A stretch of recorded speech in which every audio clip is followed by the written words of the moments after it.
I can't really explain why I understand what I understand. I just do. And to try to figure it out, I think, would kind of ruin it. I want to leave it like a mine of gold, without ever mining it, and selling it. I want to sell it off.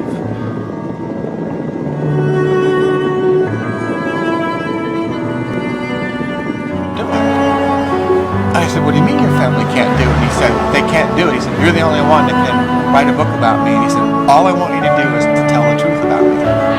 Set the record straight. I mean, there's nothing to hide.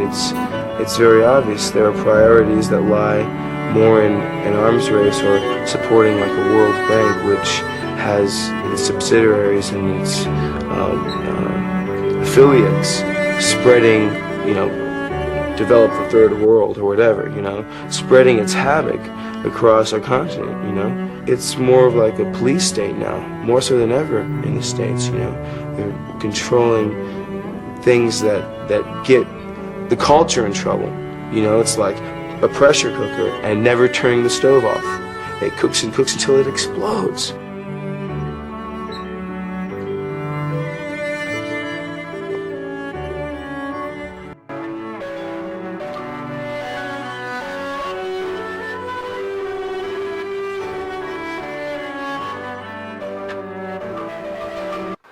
Good morning.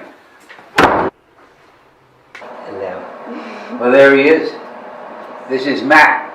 Matt's about to say a lot of things about River doing popping pills on the movie, but I never saw any of that. That's one of the main issues that we have now with River's legacy is people just not telling the truth about who he was and what he did or didn't do. And he has a lot still to say to the world. And if people have a negative image of him and his name, they can't listen to what positive he has to say. Okay, well, let's see what he says. Okay. Do I turn it on now? Yeah. Percodan, Percocet, drug after drug after pill after pill after pill, smoking pot, drinking alcohol, snorting cocaine, snorting heroin or smoking heroin. We did a lot of drugs. We did a lot of drugs. This stigma about River Phoenix and my own private Idaho and the drug use is so false that it hurts every time I see somebody do an interview and flat out lie. Of course it's my word against their word and their word against my word, and I really don't give a crap, but this is my story, and this is what I want people to know about River Phoenix. He touched my life. Okay, Sean, here we are today. Tell me about yourself. Well, my name's Sean Jordan. I'm 45 years old. I've got 2 wonderful children, and I'm here to talk to you about River Phoenix. When did you first meet River? I'd say it was 1990. I got a call to do the wardrobe for my own private Idaho, and they were shooting that day on a sound lot in northwest Portland. So at the time I was living on the streets and had nothing to do, so I went down there, and as I was getting dressed or fitted for wardrobe, a fella comes up to the trailer and introduces himself, just says hi to me, and we start chatting, and well, long story short, I got invited to have lunch with everybody that day. And at the time it was pretty big because a street kid being in this like Hollywood film stuff, it was pretty overwhelming for me. So we all had lunch, and remind you, I really don't know who I'm in the company with right now. So I had no idea that I was in the presence of River Phoenix or Keanu Reeves or any of those people. I was just one of the guys hanging out. And that's how they made me feel. And when it was time to leave, River turned to me and looked me in the eyes and he goes, where are you staying tonight? And I said, well, I don't know. I'm probably going to be staying probably in the car lot, the parking garage, because it's covered. And he goes, oh, no. He goes, you're staying with us. He goes, there's plenty of rooms up at the house. Speaking of Gus's house. He said, you're coming to stay with us. So he took me up to the house, and that's from that point on, I lived with them through the rest of the Portland filming. Wow. It was pretty magical. What was it like inside the house? The house was huge, you know. It was like a mansion up on the West Hills of Portland, the rich area of Portland. But once you got inside this house, it was pretty bohemian. I mean, there were futons in the bedrooms. That's all, just the mattress futons. There wasn't a whole lot of furniture. I remember one of the rooms we had a bunch of the musical equipment set up. Another smaller room, there was the TV room where we all just kind of hung out and drank beer, and we drank Henry Weinhard's in a bottle. And we just would drink beer and hang out all night long and talk and get to know each other and play music. I would sit there for hours watching just those guys play music. I mean, River would play till his fingers bled, or he'd fall asleep with the guitar in his hands. And we'd wake him up at 5 in the morning, and he'd been asleep for an hour, and that boy would wake up like it was a brand new day, and he got 8 hours sleep. And I mean, he could just bounce no matter how much sleep the guy got. He just always came back to who he was. Well, what about drugs? Was River doing drugs to keep himself up like that? It just, from what I've read over the years, a lot of it is false. A lot of it, I believe, has been glorified to kind of make something bigger than what it was. We were the typical 20-something teenage kids that hung out in a house together, just like today, playing video games. We didn't have the video games, we had each other. We'd have some beers, we'd smoke some pot, we would do pretty much what any typical teenager 20-something kid would do today. It wasn't some drug house that a lot of people portrayed. So it was not a drug scene at all. It was a creative scene of actors. Oh, very creative. You know, never being introduced to any type of Hollywood or movies or cameras, it was a learning experience for me. It was a big time thing for me. River and the other cast members that lived there all made me feel at ease. It never felt like we were in Hollywood. It felt like I was just hanging out with a bunch of friends. And we would, you know, shoot videos. We would just do fun stuff. We were just hanging out. It wasn't what a lot of people make it out to be. Why do you think they make it out to be something that it wasn't? I think what it has to do with is to glorify it, to try to categorize. What's the best way of putting it? I guess the way that the media and interviews and people from River's past have made it is, I'm trying to say this in the right way. Don't worry about saying it right. Yeah. Can you repeat the question one more time? Well, why do you think so many people want to say that River was doing drugs in those periods? Because they try to categorize. Who? You don't need to name names. But I just want. It takes a lot of guilt and blame off of certain people if they make River look like he had a bigger problem than he actually did, because then it takes the blame off of them. I believe that Idaho, because of its edginess and because of the bohemian style that we had, it's much easier to categorize that was the downfall of everything. So it's so much easier. You're taking these street kid Minnesons and mixing them in with these, you know, popular high-paid actors, and it's the perfect scene, you know, to make a drug propaganda story. It's like, oh, it was all because of that. Me and River one night had a heart-to-heart talk, and I was telling him about, River was always curious.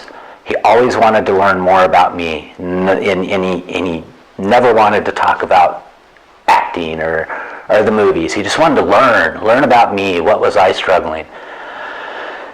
I felt that connection, and for the first time in a long time, I had somebody who would listen to me, and actually felt like they gave two shits. And I was telling River about me at the time. I was doing a lot of cocaine, a lot of drugs. I was 16, 17, living on the streets and doing a lot of drugs. And I was trying to clean myself up because I wanted to better myself. Well, the next night we ended up at a person's home, and that person was notorious for cocaine and dealing, and we were all there, and it was a lot of us. There was almost the full cast of My Own Private Idaho, and some, full main cast of Idaho, and some crew members. And this dealer would write our names out in blow. And then we'd do them, or he'd chop these huge lines up for us. And to me, it was like, wow, but I wanted to do better for myself. So that night was very tempting to me. And River looked at me and says, Sean, come here for a minute. And he takes me outside into the hallway. And he goes, listen, I'm going to make you a deal tonight. And he goes, I won't touch any of this shit tonight if you don't touch any of it. And at that moment, I was like, are you kidding me? I mean, somebody actually cares about me more than themselves. That was pretty cool. So we made a deal, and me and him left that night, and we hung out in downtown Portland, and we just walked down the streets and just talked and giddy, and I remember somebody came up and recognized him and said, you're River Phoenix. And River looks at this girl and goes, no, I'm not River Phoenix, that's River Phoenix, and points at me. And I end up signing a autograph for this poor girl that it was River Phoenix, that I was River Phoenix. And boy, that boy would just laugh at it. He'd just get the funniest just giggle in him. And we had fun, you know. It was never about drugs for River. River cared more about the people around him and the people he even hardly knew more than he cared about drugs. You never saw River taking drugs, did you? No. Ever? No, I never saw him take a drug. Did you ever see him snort coke? No, I didn't. No. Did you ever see him do heroin? Did you ever see him shoot? No, I never even saw any of that. Never. Other than smoking pot and drinking, I never saw River do anything else. You know, we did a lot of drinking. I'll tell you that. Right, but the rumors are, and the emphasis, when you see all these documentaries, Yeah. and these guys talk about River, they're all talking about, oh, he did this, and I did that. And honestly, in the 3 months that I believe I lived up there, I never saw any of that, no. There were situations we were in, were party situations where drug use was going on, but I never personally saw River Phoenix take any drugs, other than smoking pot and drinking beer. Which is normal for a guy. Which is normal. And living in that house with them, of course the rumors were going around about heroin use. I never saw any heroin use being used in that house. Not once. And I was the street kid. I wasn't always on the set that day. I would hang out at the house and hang out with the editors. I was at that house a lot because I had nowhere else to go. So I saw a lot that went on. I was in and out of bedrooms. I stayed in River's bedroom when he left to go for the New Year's Eve Alika's Attic show. He told me to sleep in his room. So I slept in his room. There was no signs of nothing in River's bedroom of drug use or how about gay shit? Did you see any? Oh, no, there weren't gay shit. We loved to love each other. There wasn't no... That's funny because when River left to go do the Alika's Attic show on that New Year's Eve during the filming, I stayed in his room. And during that time, the City nightclub, there was a rumor that me and River Phoenix were together, that we were lovers and that I was sleeping with them. And at that time, I was really kind of phobic about that. I didn't want people to think I was a queer, you know? And so I really got really upset about that. And I remember going to River and telling him, I said, you know, everybody says that me and you are sleeping together. And he just kind of laughed it off. I'm like, well, what do you mean? He goes, Sean, he goes, it's when they quit talking about you is when you need to worry. He goes, at least they're still talking about you. And that stuck with me my whole life. So it wasn't a queerness thing. It was a brotherly love thing. there was not any like hardcore gay sex. There was none of that ever going on at the house. You know, I think if any of the people that worked on the film that were gay, if they had any partners and were living at the house, they'd usually take them someplace else. So they never really, there wasn't, this whole persona of this drugged-in orgy house is so false. It's so untrue. It was a bunch of artists working together, a bunch of street kids that were learning something new, and it was just an environment. It was an environment in the late 80s, early 90s. I mean, how much more can you get? I really hate seeing these interviews and these things. I've never done an interview about River Phoenix. This is my first one.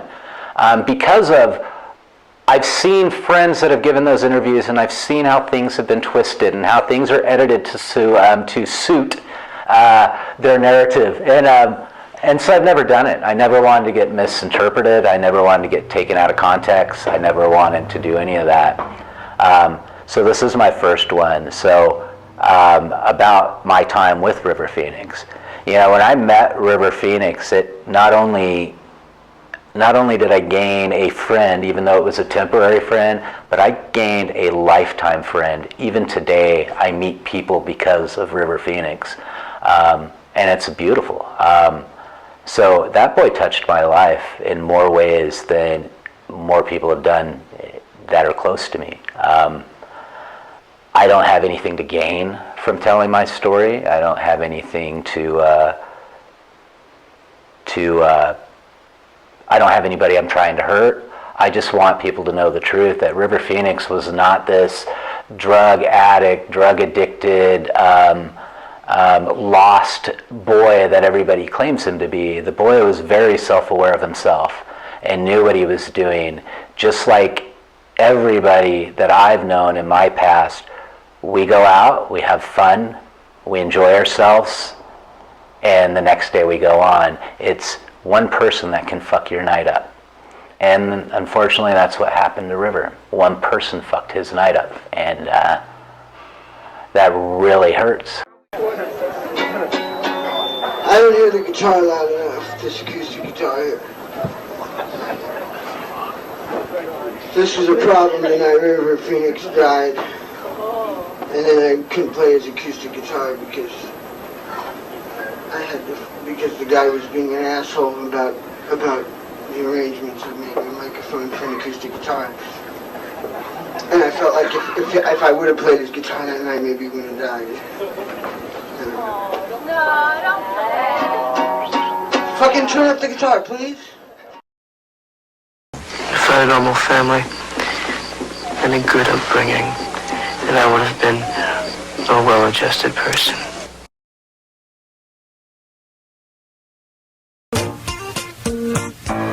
There seems to be a difference between us now, and I can hold on to the memories of you and I in our world. You're in our world without me. You need someone who wants to rule.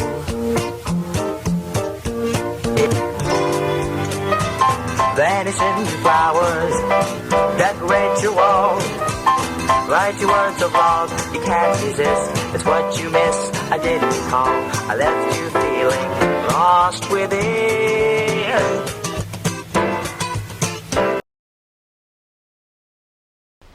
He touched my life, and he changed my life. I would not be the person I am if I would have not have met them and him at that moment in my life. So I'm very blessed and very grateful that I had the pleasure to be touched by River and his just being. He's a pretty special guy. You named your son after him. I did. I named my son River Matthew Jordan.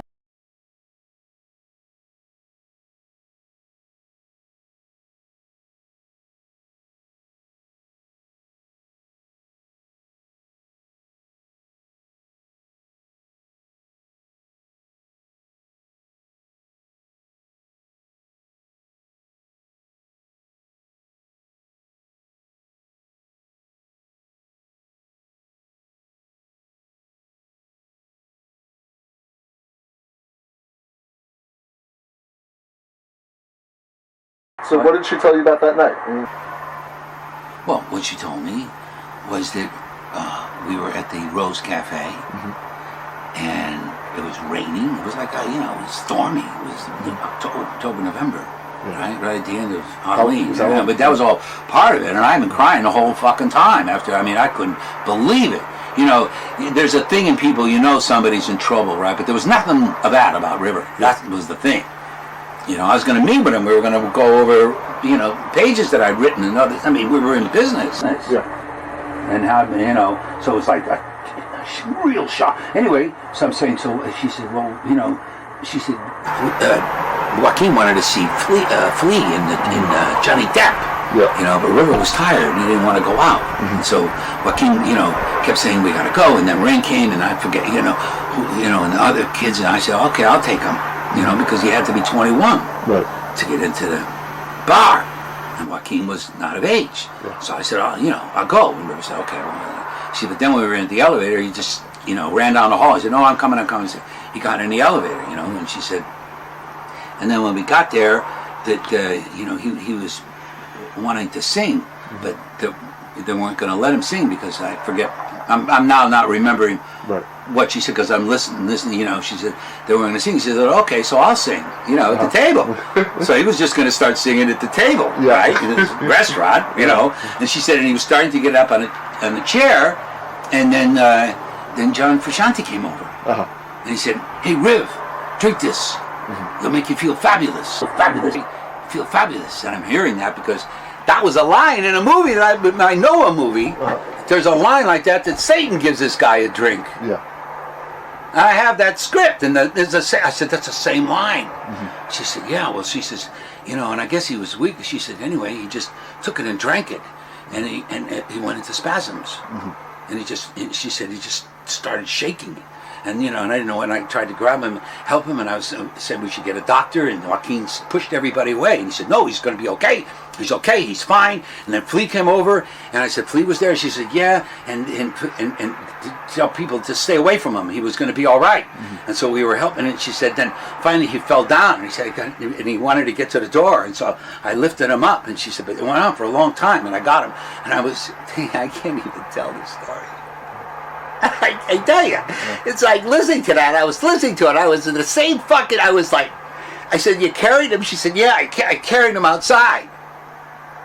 And then she said, and I was thinking that she said, and I guess then Joaquin called the ambulance or somebody, and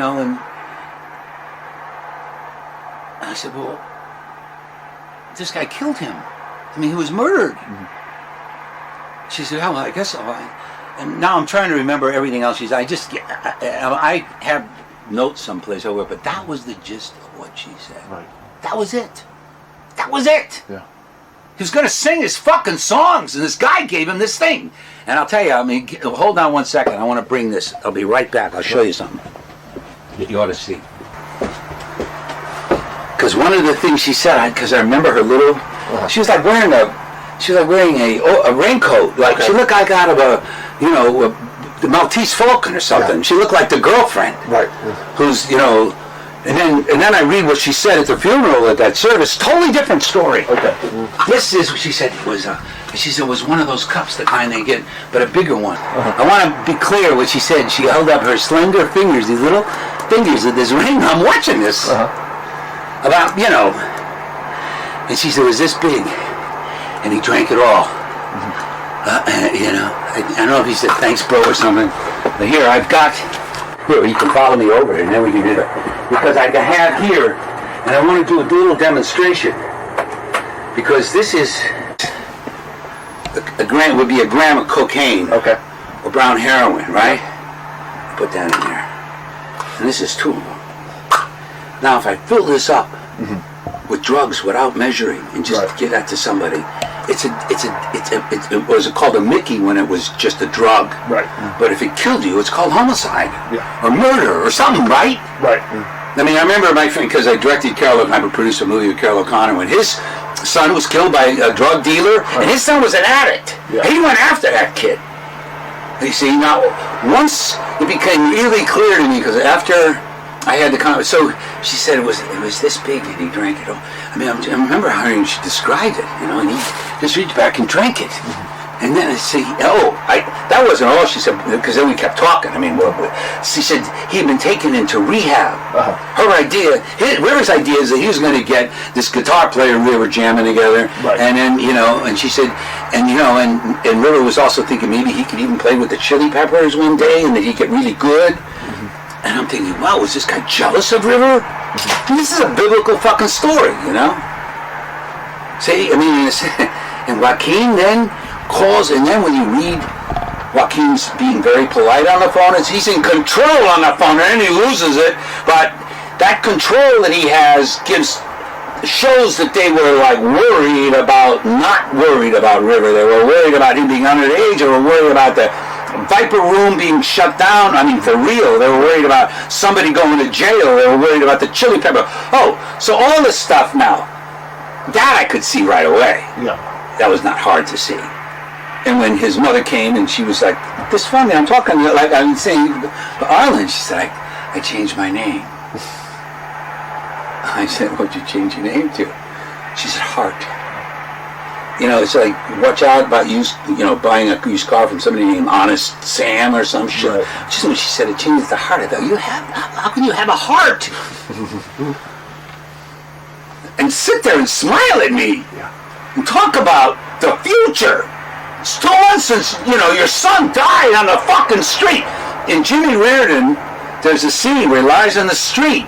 And he looks up and there's the stars. When I see that now and I see his body like was lying on the street, and I wrote to Barry, there's something on one of the emails today saying that she just saw one of the girls who I'm answering back, one of the fans, because she keeps saying that I know you know something that nobody. But I just told you what I know. Yeah. But it's, you know, it's not little. Right. It's a different. First of all, it made the difference between his life and his death. Right. So it made that difference. Secondly, he drank it unawares. See, and the other thing about River was an addict, and so that's just like, you know. And then I talked to a friend of mine who partied with River and his brother, and I did too. And I know that they were crazy, but that's not. So all the people that they talked to, most of the people are people who saw him when he was on a trip, when he was on a vacation, you know, his normal life was as a serious worker. Right. I mean, just when you read, I don't know if you saw the little documentary that Susser, how do you pronounce his name? I think it's like Sleazer. But anyway, he was interviewed, and he talked about how River was fine the whole time, except on the last day he sat down and stared into space, and so Sleazer might have thought maybe he was. But I tell you something, when you tell people somebody does something, they'll see it all the time. I tell you, you can find the most, you know, all you got to do is say, oh, well, you know, he does this and that. Oh, really? Oh, I could tell when I was out, you know. That's the way people are. They're really despicable that way. Right. And they'll just, but, and I got to say, for Rivers fans, someplace they know that he's not an addict, that he's a pure guy. Right. They sort of ignore all this stuff. But when I read his brother wasn't going to do the voiceover for the movie to help this guy after 18 years who was dying, how do you justify that? Yeah. I mean, this was River's last movie. River, first of all, I have a script called What Journals Do at Night that I want to do, blah, blah, blah. It's about the nuclear stuff, you know, because our big deal is nukes. I mean, that can end all our docs right away. And all our, you know, that's the biggest issue of our time, really, and it's sort of all, it's a covered up too. You know, and there are missiles all around. So we talked about all this. River was making an allegory about this. Yeah. Samantha said all he was eating, you know, she said maybe it was because, you know, all he was eating was artichoke chokes and corn. That's all he ate. The entire shoot. Really? Now, that's what I wanted to go, because he wanted to look like that. He wanted to look like he lived in the desert and was living on insects like John the Baptist. Right. He wanted to look like John the Baptist for the New Age, see? And he made himself look like that. I read one article, you know, River went from this gorgeous thing to a pimply-faced boy fuck, I was in it too. My Own Private Idaho. Yeah. Right? That was he fucking researched that thing. They had pictures of him. That's the one thing I did catch on that 24 interview. The pictures of him talking to people and asking about them. He's a totally serious guy. They talk about, he was high, he was playing his guitar till 4 in the morning. You pass out on drugs, man. What are you talking about? Unless it's amphetamines, and then you're wasted the next day, so you can't work the next day. Yeah. So all of the people that have been interviewed up till now are the base level mostly, people who barely knew him or didn't know him to the very end, or maybe were, I don't know if I only stayed in touch with him, but I'm sure she saw him 100 times when he was not wasted. Right. So did everybody else. What pisses me off is that his brother and his sister and his mother and all these people have basically completely deserted him, and they left him alone in the street. I read that Samantha went to his, tried to go to the autopsy room. I don't know if that's true or not because I can't even ask her, right? But I do know that she's the only one on the autopsy report mentioned, and that she declined to be interviewed. Right. Well, hey, what about his brother and his sister and all the other people were there? Oh, I know, they all went to Florida. Oh, really? I just found this out from Barry, but Barry, I've told this story, and he didn't write, he hasn't written it yet. That's what I'm telling you. Right. And I'm going to tell him. He's scared of being sued by John Frusciante. Yeah. It's the truth. Sue me. When do we stop telling the truth? Yeah. And if it's about a friend of mine, and it's this coming out now, and he's been so reviled, basically, because even though he died of an overdose, he died in a cosmic incident. Really. Jimmy.